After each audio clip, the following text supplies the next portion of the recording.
Amici di Gazzetta Regionale, siamo qui con Fabio Del Monte, allenatore del Trastevere, al termine del primo turno playoff Grifone Trastevere, vinto tra i padroni di casa per 1-0. Mister, un approccio un po' complicato da parte vostra, poi siete cresciuti durante la gara, forse quel gol nei primi minuti è quello che vi ha messo più in difficoltà, insomma. Sì, peccato perché lo sapevamo che avevano questa rimessa laterale lunga, l'avevamo preparata, purtroppo non l'abbiamo letta bene.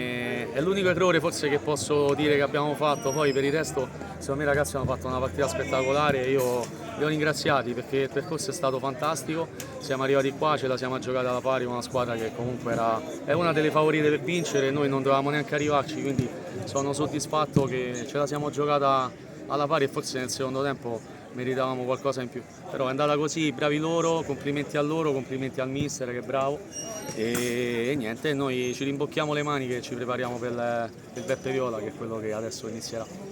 Lo ha detto lei, un grande secondo tempo, una prestazione di carattere e di cuore dei suoi ragazzi, una testimonianza che comunque la squadra c'era anche con l'atteggiamento. Sì, ma la squadra è sempre stata questa, una squadra che combatte in 11, attacca in 11 e difende in 11. Secondo tempo abbiamo cambiato un po' il modo di giocare, ma siamo abituati a cambiare in corsa a seconda di quello che ci succede, quindi anche questo è un plus per i ragazzi che comunque durante la gara sanno interpretare più situazioni e quindi ripeto, io sono soddisfatto, questa è una squadra che non ci ha avuto neanche un giocatore rappresentativo, neanche uno, è arrivata terza in classifica con la seconda difesa del campionato,